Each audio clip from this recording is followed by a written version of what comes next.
How's everybody doing? Happy Thursday, Luke. Good to see you. Hey, Tom. Welcome to our webinar today. It's called Experience Exchange, where we have a combination of conversations with executives diving deep into leadership around a variety of topics. With me today is Luc Dallaire, who is the head of growth for Bright Software. Luc, thanks for joining us. I know you've got a wealth of knowledge here relative to what we'll call employee engagement. I'm going to suggest that that's maybe a euphemism for training, so we're going to talk about some of that too. Decent. I understand you also worked in the call center at one point, but great experience with companies like Allstate, and also a graduate, obviously, of UNC Chapel Hill. So thanks a bunch for joining me today, Luke. Yeah, it's great to be here, Tom. It's always nice to catch up and have some of these chats. Fantastic. Well, and as most of the audience knows, because they've participated in a few of these before, I lead our consulting practice at TTEC Digital. Luke, as I mentioned, you're with Bright, but today's conversation is about either one of those things. We're really going to talk about learning and development, employee engagement, immersive learning. Help me with some of these euphemisms. Let's start there. What are we talking about today so that people got the right channel? Yeah. I think, employee engagement, employee enablement can mean a lot of different things. We certainly think about it in terms of, immersive learning is a big piece of that. Immersive learning is a thing that most people think like, oh, put on some VR goggles and go do something in the metaverse, which it certainly could be, but immersive learning just really means getting a chance to do and practice in the environment and setting that you need to, whatever the skills and behaviors you need to go do. And so that's the way that we take that perspective across. I'm sure we'll get into all the different options and things that start to come from that. But it really just means, can you go do the thing that you're supposed to be doing? All right. Well, okay. I have lots and lots of questions. Some of it revolves around change in environment from a generative AI world, the idea that training and development broadly can impact customer service experience, a variety of things like that. So let me start at the beginning. I had a conversation with a client recently who was talking about change management in the enterprise. And I said, well, hang on a second. Let's look at the value chain from the beginning of the conversation. Let's say, how are you hiring and training people? And then when you talk about change management, is your change around introducing new technology and so forth? And how does that incorporate into a training program? Am I more or less going down the right path in terms of asking those questions? And how do you typically have that conversation with clients and prospects? Yeah, I mean, so change management, I would say, is a broad sort of perspective of many things. There's certainly a learning and development component of that, or an employee training component of that, whether you are launching new technologies and systems, implementing new processes or procedures, integrating business units, you name it. There are many things that need to be undertaken. And there's usually a common thread where some sort of training process is included in that. So you're definitely down the right track if you're trying to associate those two things.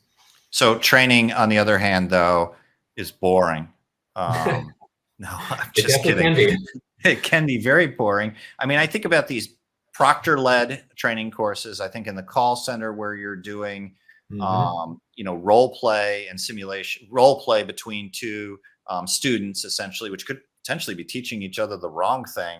And so a lot of this immersion or simulation is what's different here. So explain to me what you mean by simulation. You talked about VR goggles, but I know you don't mean that. Right. So if I'm conducting or trying to introduce a training program, what is the immersion part of it? What's the simulation part of it precisely? Yeah, I mean, this is a broader conversation for the L&D industry, I think. But for us, simulation is, if your job, we'll take a call center as an example, right? We mentioned the call center earlier. If your job is to learn how to go take calls, use Salesforce, get yelled at, and write up some follow-up emails, immersive or immersion means, can you go practice having those conversations, de-escalating people who are yelling at you, using your systems in Salesforce and other things, and writing those follow-up emails? And I think the practice element, to your point, live role play, has been there. But I think the piece that's been missing that we've certainly sort of really grasped onto is the practice at scale. Can you scale practice to where you don't just get one or two practice attempts, which if you think about how the brain works, that really doesn't do anything to build the skill, but can you do it across a number of repetitions and spaced over time? That's spaced repetition. I'm sure, I'll probably mention that some other time today, but that's what we mean by immersion. And then practice at scale sort of fits into that as the next evolution of practice. Got it. All right. Well, so let me take a pause for a second. Now that people have a context of what the conversation is all about. So this is an interactive live conversation. So if people have questions for either Luc or I, we'll insert those in. So please fill them in the chat and so forth. And otherwise, I've got 10,000 questions for you, Luc. So we could go on for, I think this is a 5-hour webinar, but maybe we'll condense it down to 20 minutes if that's okay. So when you think about that immersion, I would think that a student would have a better assessment of what their job is going to look like pretty early on in the training program. And are there benefits of, I mean, obviously there are benefits, but maybe highlight and dive deep into, what the student is feeling and how we maintain retention of students throughout the training program because of that. Yeah. Do you mean traditionally today, Tom, or do you mean like? No, I mean with something that's using the simulation. Yeah. So a couple things actually become true.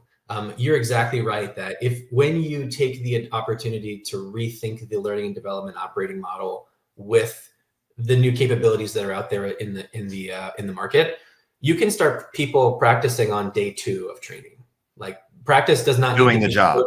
Doing the job. It could be little small micro skills practice, but you're practicing it. To your point, those people get a very early indication of, oh gosh, am I cut out for this or not? Is this what I want? And we see an interesting dynamic because we have lots of companies we work with that see their early first few days attrition and training go up. And that's a good thing? Yes, apparently that. So yes, it's a good thing. And there's a couple of reasons why I like, so they call that healthy attrition, which I think is a really great term. I want to coin it and use it everywhere. Because if you think about it, those are the people who will ultimately still leave, but it might take them 6 weeks or 6 months to get to the point where they. So you've paid for the training, you've got them on the floor, they're doing sort of a subpar job, et cetera. And instead you're saying that they're self-electing within the first few days. That's right. There's that, and the business can also identify people who might not be able to cut it too and have some conversations. And so it's kind of a way to test the fit much earlier in the process where it's efficient to get there. And everybody who chooses to stay continues to practice, get good at what they're doing, and now know what they're in for and can go be successful on both sides. All right. Well, so you hit on a point that I maybe want to peel apart a little bit. You talked about the company looking at the student and saying, I understand where you are in your trajectory, things like that. Well, in traditional learning, I'm taking tests and scoring whatever on the tests and things like that. Yep. But if I'm doing a simulation, there's no test there. So I don't, when you think about how does the company get insights into the simulations of doing the job that I've gone through? Yeah. So tests and quizzes, they're all completion focused, right? It's priming you with the right answer somewhere in that choice. And then you select, which doesn't really happen in real life. Like we don't have bubbles above a conversation that says, which is the right answer. Make sure you select this. Yeah. So we get completion data, but when you're practicing, if you're using the right types of technology, the simulation is the test. And maybe test is not the right word, is the assessment where it can capture how long are you taking to complete the simulation? Are you making any errors or mistakes? Are you asking for help because you got stuck and you're not quite sure where to go? That tells me as an organization where you are in your skill progression of, can you do this completely by yourself or do you still need help?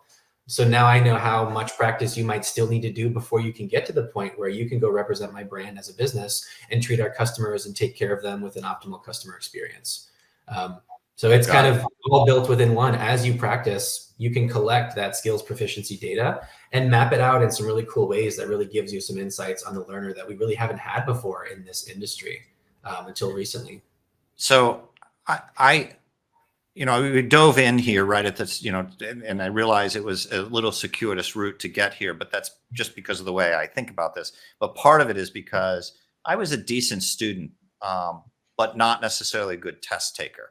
Mm-hmm. And so I abhor even our own internal training programs and things like that. It's just not designed for my DNA. And I'd much rather go tinker with and figure it out and ask questions and things like that. And it sounds like that's effectively what you're doing in this methodology.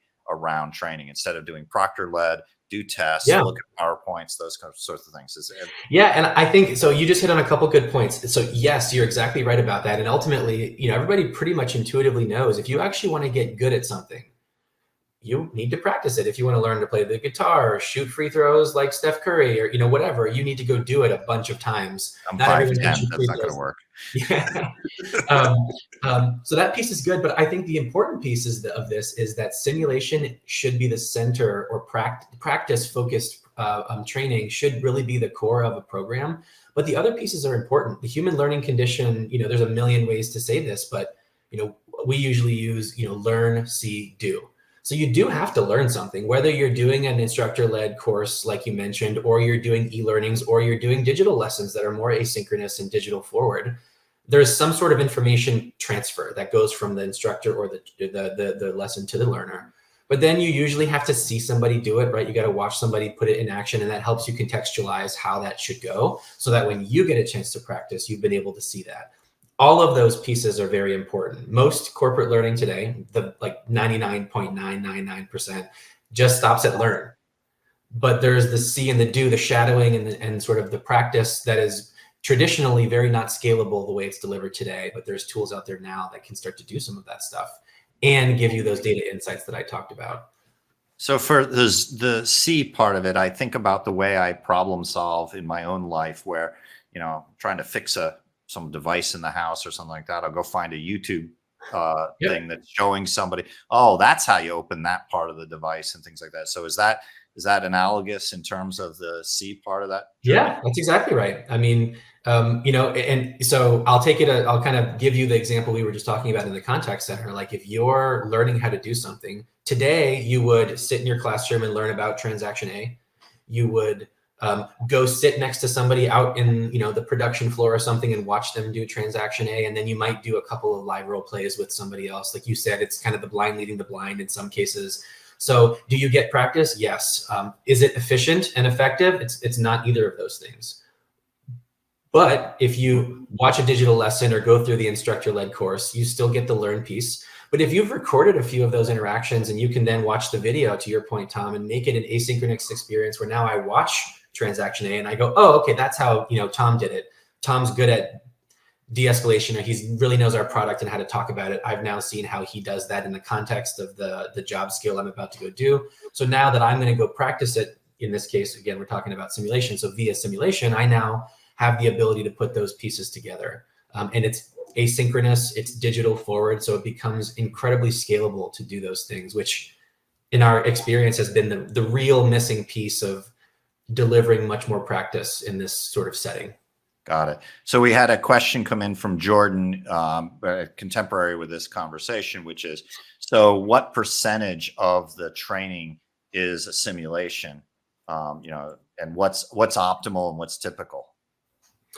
Oh, wow. What's typical? 0% is simulation, right? In today's world, it is very little practice, and it's not usually digital. It's very much you sit next to somebody and maybe. But let me interrupt that part of the question. So even with your clients, though, and we all know how this is, which is we tell our clients this is the best practice, and sometimes they say we know best and things like that. So in your experience, what do you think the client should do versus what they typically do?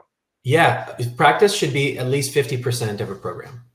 At least 50%. At least 50%. Okay. And the funny part about this, that's somewhat counterintuitive, is that when you do that, if you, again, shift the operating model, you can actually spend way less time talking at groups of people, which is what a facilitator does in most places, and convert that to a tremendous amount of practice, but you still shrink the training time overall. So there's a value to the business, to the learner, and to everybody. And so in our experience and in our perspective, the ideal program is at least 50% practice. Interesting. All right. So let me shift gears a little bit based on another question. And that is, I think you're aware that almost everything we do is, CX. And I've devoted my career essentially to that. So the question coming in is really around, okay, this is good for the student and perhaps for the company, but how does this translate in terms of customer experience down the road? Yeah, I guess I would ask this question out to everybody and say, when you call, again, I'll stay in the call center world, because this is certainly not just applicable for call centers. I'll say as a side note, this is applicable across most jobs and functions out there. But when you call a call center and somebody goes, "Hey, can I help you?" You probably know you're not getting a great experience. That's by their tone. By the way that they're, and you've had people, "Sorry, I can't help you. Hold on a second until I put you on hold for 10 minutes while I try to find the answer." None of those are great experiences. Yeah. When you enable the employee to practice during training and you upskill them in a sequenced way that's been curated all the way through to actually develop the skill, and then you can see that they're good before they talk to that customer, that person can now manage the transaction faster. They're more competent and they're more confident. So they instill confidence in the customer and they actually answer their questions or increase their first call resolution or all the metrics that you want to think about. But now that customer gets taken care of much more effectively, probably more quickly and more pleasantly if the person has practiced the delivery of these things. So, it's funny. I sat on a panel a few months ago and they talked about, what is this crazy shift we've seen in customer experience? And I'm like, what the funny part is, it used to be customer, which is still the case. But now, especially with COVID and everybody having their employees all of a sudden having different perspectives, people are realizing, oh my gosh, these are the people that are actually interacting with my customers. So the employee experience and enablement of that employee is directly related and impactful to the customer experience. There's other pieces too, but when you're talking about a service type setting, it just makes it for a wildly more successful interaction. Yeah, it's a good question, but on the other hand, I'm going to interpret your answer as it's all about CX, and part of it is from the agent perspective.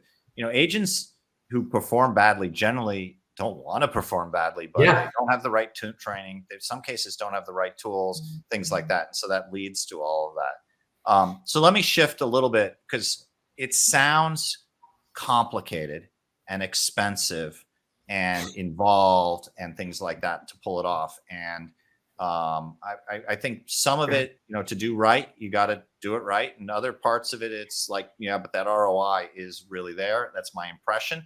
But, I use the YouTube video as an example. If I've got to do that for every sort of step and so forth, it can get a lot. So how should I think about the investment in the development, even if I was totally bought in to the change in methodology, which frankly, this is human adult learning change in methodology. So it's significant starting there. And then the second part is, sorry for the long-winded question, but I think you get my gist. No, I definitely get it. I think I would answer that in a couple of ways. One is select the right tool. There are tools that are much more dynamic in the way that they design and deliver. And so you can certainly create efficiencies with the right tools to do this. And these are just sort of hitting the market. The second piece though is, and this is not an uncommon thought process, but 80-20 rule, like 80% of your work comes from 20% of interactions. And so pick the most impactful transactions or elements of that you'll get immediate bang for your buck. Will you be able to simulate everything? No. And actually we usually say at Bright, just because you can simulate something doesn't mean you should, right? There's different ways and reasons to think, but if you look at your top transactions or your top things, especially in a contact center or a back office setting, if I'm processing claims all day, give me the top 10 claim types that would be most of my work and get me really good at those. And now you've made a tremendous improvement to my overall day. Can I fill the gaps with the outliers and sort of those one-off things? Absolutely. But the starting point should be start small. It is not a magic button, right? There is an evolution to get here.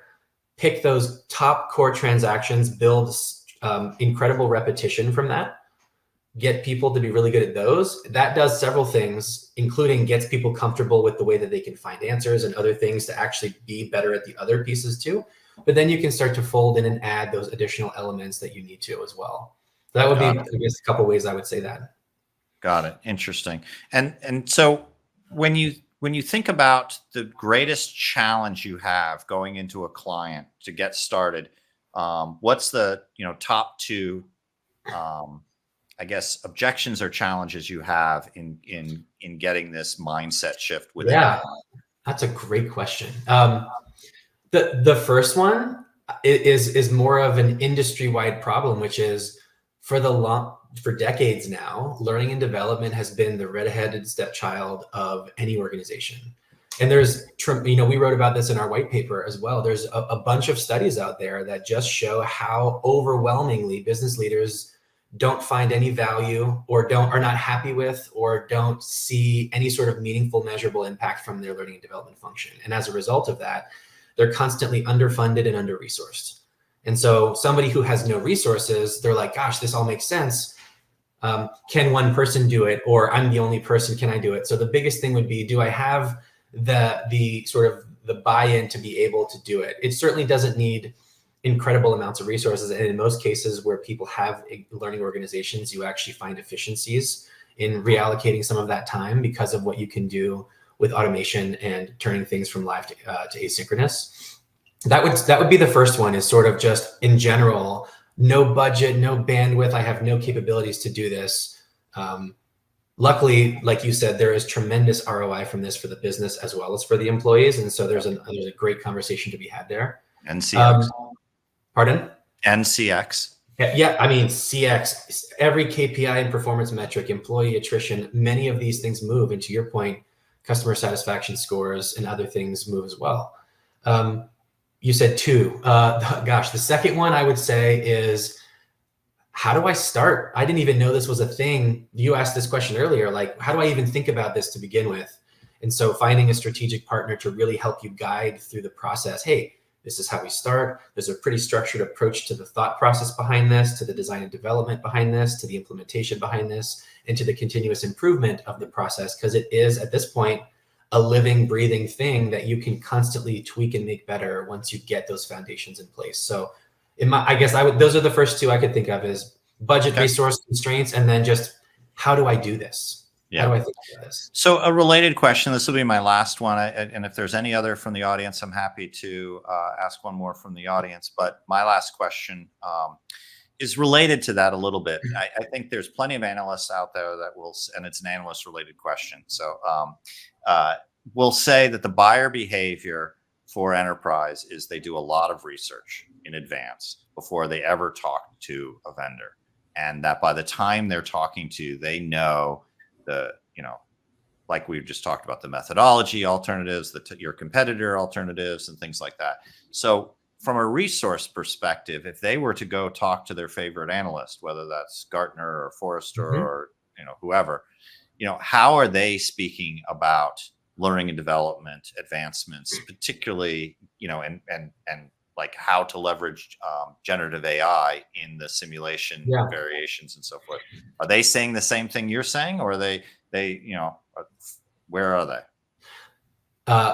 Multi-part question. I think I'll give you a little bit of a multi-part answer in just a few minutes. So the first thing maybe it's related in terms of multiple parts. What I have seen in our research, because we certainly are well researched as well in this space, a lot of the generative AI in particular capabilities and the way in which people are talking about is further along than most organizations, but not quite yet at full simulation end-to-end, learning operating model. It is more, can I personalize the upskilling path where I'm still delivering in more traditional ways of, e-learnings and quizzes, but I'm selecting using AI automatically, things like that. Or can I automatically create content using AI? Can I create videos and other types of things using generative AI? All of which can be done and is true. The thing that is missing still, though, is that fundamentally delivers the same traditional experience of, you can scale the creation of that content, but you're still doing classes, content, and quizzes at the end of the day, in that sense. There are definitely people, and we've seen Frost and Sullivan and some others start to ask us these questions because they find us and they do the same thing, where people go, gosh, tell me more about how you can use practice via simulation in these ways and maybe stitch it together in a thoughtful, integrated way to change the way that we deliver learning and experiences to our learners in the corporate space. I have not seen full-blown studies on some of these things yet. I've seen a few small articles where people are just scratching the surface, but there's it's sort of, somebody's just creaking the door open, and I think the door going wide and really digging into this in a meatier way. There's your technical term of the day, meaty. Is really warranted, I think. Yeah, well, and I think I can sort of visualize all the different components in a hype cycle, essentially, around where companies are, where the technology is, where thought leadership is, et cetera. I think I said we could talk for 5 hours. I've got 462 questions still on my list, but I think we've run out of time. I always love talking to you, Luc. This is fantastic and enjoyable. I think, in summary, the way I think about this problem is I introduced one of the questions around change management, and I realize it's a little bit of a tangent, but the idea that this is the planting the seed for your cultural and your environment within a contact center. And to that end, planting the right seed so it germinates, so that the people that you get inside your organization out of training stick and are, require less nesting and require, sort of less remediation training and things along those lines. And so when I talk to clients around how can you impact employee experience, customer experience, improve the ROI, because one of the hardest things I hear all the time is we're having an impossible time hiring and retaining staff. Well, this is a good way to sort of influence that as well. So I think there's a lot more to talk about. It is the baseline that I'm suggesting. And so I welcome the audience to reach out to Luc anytime at Bright, and the contact information is part of the registration. Feel free to reach out to me as well if you'd like to talk further about that. And Luc, just one more time, thank you very much for the opportunity to talk about this. And the next beer is on you. It's been my pleasure, and that sounds great. All right. Outstanding. Have a great rest of your week. Thank you. You too. Thank you.